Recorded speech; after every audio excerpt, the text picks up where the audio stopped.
कांग्रेस नहीं जाने वाली है, मना किया है कांग्रेस। देखिए, कांग्रेस पार्टी की अपनी बात है, लेकिन हम सब लोग जल्दी ही अयोध्या में जाकर आएंगे। हमें किसी इन्विटेशन की जरूरत नहीं है। इंडिया गठ के बहुत से ऐसे हमारे साथी हैं, जैसे केजरीवाल जी है, उद्धव जी है, और भी लोगों ने संपर्क किया कि हम सब मिलकर अयोध्या जाकर रामलला का दर्शन करेंगे।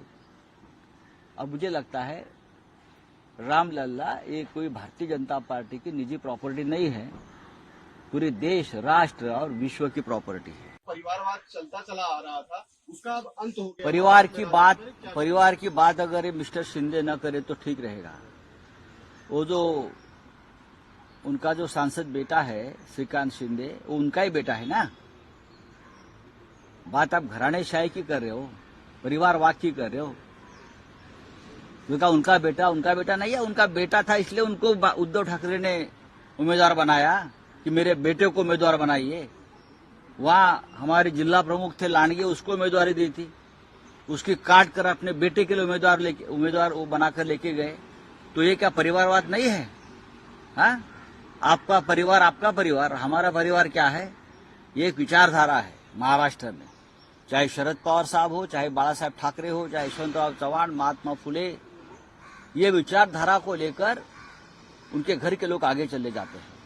छत्रपति शिवाजी महाराज, आप उनके जो वंशज है, तो आप उनके सामने क्यों झुकते हो? ये क्या परिवारवाद है क्या? विचारधारा का ये एक प्रभाव होता है। उनको क्या मालूम है विचारधारा क्या है? इतने गुलाम है बीजेपी के। सर, आपने कहा कि असेंबली स्पीकर कल वकील की तरह काम कर रहे थे शिंदे गठ के लिए। यस। जिस तरह से वो डिक्टेट कर रहे थे, क्या कहना चाहिए? मैं यही कहूंगा, क्या कहूंगा, सुप्रीम कोर्ट ने असेंबली स्पीकर के ऊपर एक जिम्मेदारी दी थी कि आप एज ए ट्राइब्यूनल काम करिए, न्याय देने का काम करिए।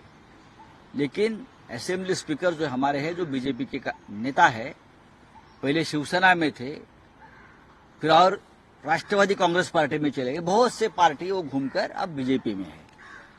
वो अब ट्राइब्यूनल बनाया सुप्रीम कोर्ट ने।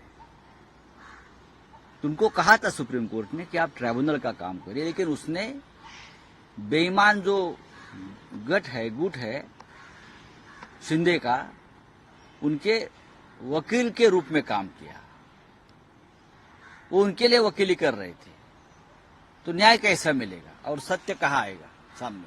सर, हर चोरों की मंडल आपने जो है सामना क्या बयान आए स्पीकर के खिलाफ, तो मैं स्पीकर के खिलाफ नहीं बोल रहा हूँ, मैं ट्राइब्यूनल के खिलाफ बोल रहा हूँ। सर, विशेषाधिकार हनन, मैं ट्राइब्यूनल के खिलाफ बोल रहा हूँ कि ट्राइब्यूनल अगर गलत है तो ट्राइब्यूनल को गलत बोलूंगा मैं। विधानसभा स्पीकर को अगर ट्राइब्यूनल बनाया है तो ट्राइब्यूनल का काम करिए ना। आप किसी एक पार्टी के वकालत क्यों कर रहे हो?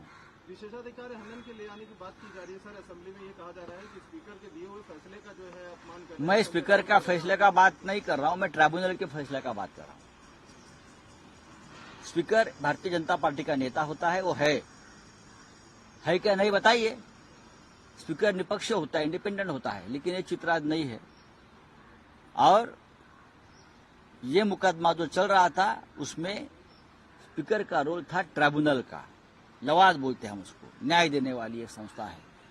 तो मैं उसका ऊपर बोलूंगा, मैं विधानसभा स्पीकर के ऊपर नहीं बोलूंगा, चाहे उसने कितनी भी गलती की हो। चलिए, थैंक यू। राम मंदिर के इन्विटेशन के लिए Subscribe our channel for latest news and updates, and don't forget to press bell icon for latest notifications.